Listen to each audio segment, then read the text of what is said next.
Así comenzamos orando.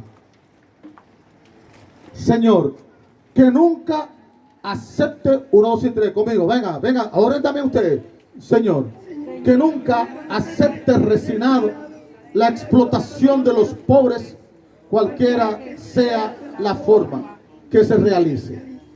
Ayúdame a ser subversivo contra todo orden injusto. Ayúdame a ser más libre y a trabajar para la libertad de los oprimidos. Que nunca me acostumbre con el sufrimiento de los mártires y las noticias de persecuciones a los hermanos, sino que siempre sus vidas y su testimonio me muevan a la conversión y a la mayor fidelidad al Señor. Así como le decía entonces, hace la primera partecita, hace 30 años, allá en Moca, en el Santuario del Corazón de Jesús, después de haber caminado 17 años y haber estado desde los 13 años, yo salí de los 13 años de mi casa, me dieron una pela y yo como siempre era rebelde, entonces me dieron una pela y dije, la última pela que me dan es esta, aquí en esta casa. Entonces Dios tiene su plan. Me encontré un papelito allí en mi casa que decía, si quieres irte al seminario, habla con el padre fulano de tal. Digo, pues aquí está la salida mía de esta casa. ¿Por qué? Porque en mi casa éramos 11 y allá pasábamos hambre en casa. Dormíamos 4 a hacer una camita. Y yo nunca lo olvido. Por eso mi afán de que de no desligarme de los pobres, porque yo sufrí el dolor, la pobreza y la miseria que sufre la gente. Yo lo viví en carne propia. Pero cada uno que haga como quiera.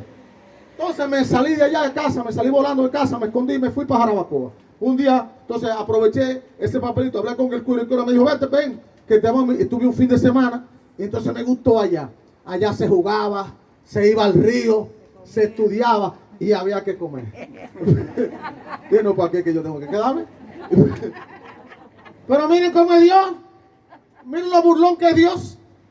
¿Se sirvió de eso para qué? Para amarrarme. Entonces, por lo tanto, ahí en Jarabacoa, estuve 4 años. Después de 4 años en Jarabacoa, me fui para la capital. Allá estuve 1 año peleando en el barrio. Yo nunca voy a olvidar la primera vez que crucé una calle allá en la capital. Unos carajitos, nos miráramos 4 que bajamos de aquí de Jarabacoa, todavía con las hojas encima, puestas, unos campesinos. Y dijeron unos carajitos, unos tigritos hacia la capital. ¿Y estos campesinos de dónde vienen? Nunca se ve. Cosas que nunca ven. Entonces, después de eso, estuve aquí también en La Vega, en la escuela agrícola, estudiando. Después de ahí, volví a la capital a estudiar filosofía. Estuve en el Seminario Mayor Santo Tomás de Aquino estudiando filosofía. Y también me fui a la universidad, a la UNFO, a estudiar un poco de educación y cosas de esas para ver por dónde iba el mundo. Todos tenemos que estudiar educación. Yo, como rebelde siempre, agarré, me cambié para lo que es la parte social, que es lo que a mí siempre me ha interesado trabajar. Entonces estuve estudiando todas esas cosas. Terminé eso entonces. Después, para que ustedes vean un poquito, vine a Jarabacoa al seminario y ya estuve dando clases 1 año, 2 años prácticamente. Después de eso, tenía un tiempecito libre y agarré y me fui para Haití. En Haití allá tuve 6 meses. Entonces, el primer mes fue mudo, pero ya el segundo mes comencé a decir cosas. Hay un gran gusto, tengo una hambre que me estoy muriendo. Y comencé entonces pues, de ahí regresé a aquel país, vine y de ahí me fui a Guatemala. Me mandaron a Guatemala, estuve estudiando teología en Guatemala. En Guatemala al año me botaron de allá por cabeza dura. Vine, estuve en Villajuana y después entonces estuve allá en México, en Guadalajara, estudiando teología. Allá fue una cosa lindísima porque encontré un método que a mí me satisfizo mucho. Un método que se llamaba así, toma de decisión y responsabilidad. Aprende a tomar decisiones en la vida y a tener responsabilidad. Entonces, allá en México me dediqué 3 años seguidos a estudiar el pensamiento de la teología de la liberación. ¿Cómo hablar de Dios al que no ha comido? Dígame. ¿De qué manera? ¿Cómo venir con un cuento cuando la luz le llegó doble a la gente? Vienen 3 conmigo, vamos a hacer una protesta, vámonos para allá, a reclamar lo que no corresponde. ¿Cómo hablarle de Dios al que está pasando hambre, miseria? 3 años estudiando esa cosa. Y entonces cuando vine, todos mis compañeros lo ordenaron, éramos 11, menos a mí. Porque yo seguía con el tema de que la iglesia tiene que estar al servicio de los pobres y del pueblo y de la gente. No, que tú. Cuando vine aquí me dijeron, vete para Barahona y te llamamos un día. Me fui sin ningún problema. Y entonces al mes me llamaron y dijo, ven para acá.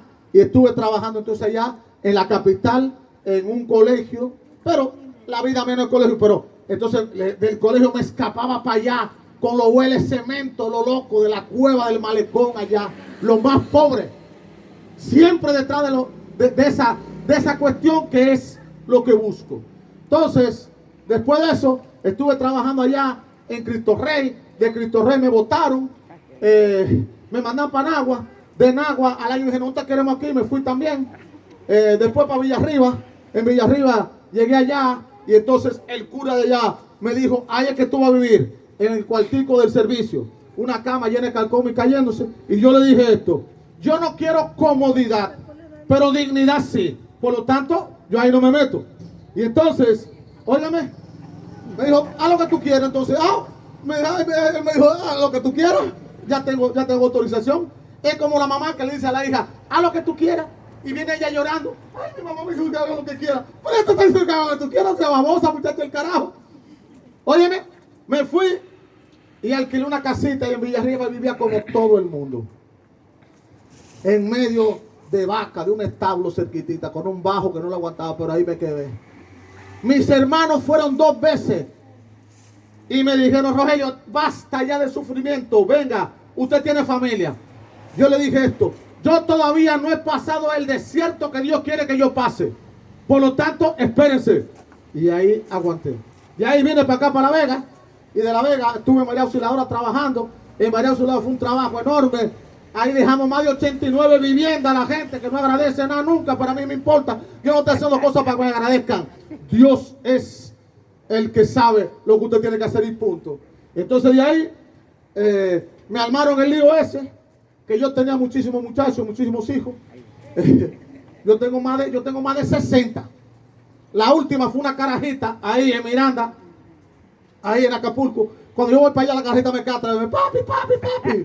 La carajita. ¿Por qué? Porque la mamá dio a luz en una clínica, y entonces tenía que pagar 17,500 pesos. La mamá se escapó. Y no dejó ni la carajita, tenía 8 años. Y cuando vieron en la escuela que no tenía nacimiento, la botaron. La mamá se fue, la dejó con la abuela, vino conmigo y le dije, ¿qué es lo que pasa? Y fui, me dijo esto y esto, para decirle cómo son las cosas. Esto y esto. Yo fui con el director de la clínica, me dio un papelito y a los 2 días la carajita tiene el acta de nacimiento. Eso no se puede hacer. Claro. Aunque tú seas un cura, tú no lo puedes hacer. Claro. Aunque tú dentro de la iglesia no lo puedes hacer. Dígame. Dios mío. Yo siempre me pregunto, ¿qué haría Jesús? ¿Lo haría Jesús o no lo haría? Sí. Punto.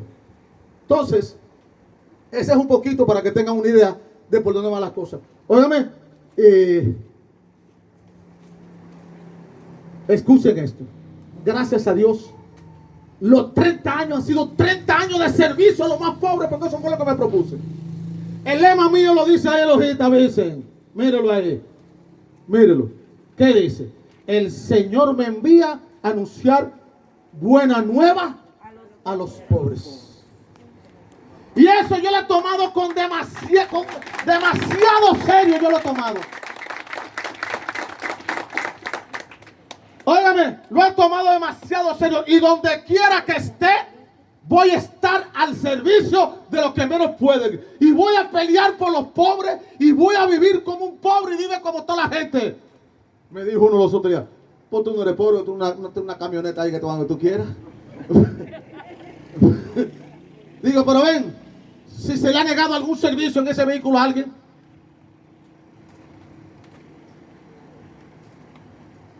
Dígame. No, nunca jamás. Entonces, por eso, de estos 30 años, es lo que llaman boda de qué cuando uno cumple 30 años. Boda de plata. No. Y la de oro es a los 100. A los 100. No, no importa lo que sea. Óigame, yo lo he celebrado que trabajando con la gente y con el pueblo y con la gente. Haciendo que lo que me gusta hacer. Ahora bien, yo le pido a Dios sí una cosa así, que nunca me quite la sensibilidad frente al dolor y al sufrimiento de la gente, que nunca me lo quite. La semana pasada, bueno, el día 7, cuando me levanto, digo, bueno, Señor, te doy gracias, son 30 años, no sé qué va a pasar a partir de este momento, pero yo estoy en tu mano, es lo que tú quieras. Y yo quiero lo que quiero hacer, tu voluntad. Entonces, la primera llamada fue me llamaron, Rogelio, que hay una señora ahí abajo. La señora, digo, señor, ¿qué le pasa? Ese fue el primer regalo del día. Rogelio, ¿qué le pasa, señor? Ah, mire que yo soy una mujer pobre, tengo 2 gemelitas que me la dejaron, mi hija, y yo me dedico a cuidarla a ella. Y entonces, oigan cómo son los pobres. Entonces me dice, yo tengo un tanquecito de gas para cocinarle a la muchachita. Y un día no tenía comida, tuve que, en una compraventa, no, empeñarlo. Y ahora debo 700 pesos para sacar el tanquecito y no puedo cocinar a mis hijos. Ese fue el primer regalo del día. Yo le dije, Señor, pero tú eres atrevido. Dios mío, por acá, tú me estás poniendo a prueba. Cogí, fui y vi la vaina. Hay que ver dónde vive la miseria y la pobreza que vive. Se le sacó su tanque y dice, llena el tanque, venga. Comienza a cocinar la carajita. Pero ahí no se queda la vaina. Es que dio demasiado tigre. Y él sabe a quién usa. Me llevan entonces para allá, para Jamo. Una señora que vive en un cuartico así chiquitito con 6 muchachos. Una hembra. Todos juntos en un cuartito como si fuera una posilga.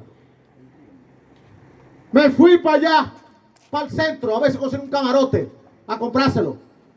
Óigame, 15,000 pesos. Digo, está muy caro. Y el mismo tipo del dueño de la tienda me dice, yo le digo, ¿para qué yo que lo quiero? Me dice, yo no lo puedo dar por lo que usted tiene, pero tenga 2,000 pesos para que comience a juntar y le compre el camarote.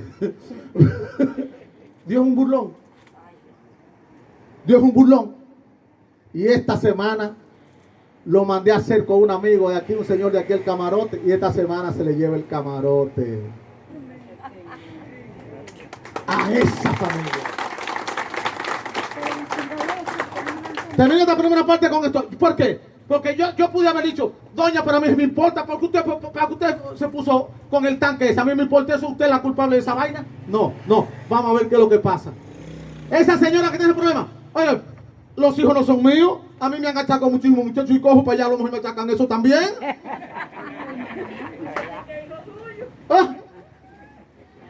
No, vamos a ver qué es lo que pasa. Y esa sensibilidad que no me la quite de mi corazón. Por favor, busca, ven, ¿cómo se llama eso que cantamos siempre?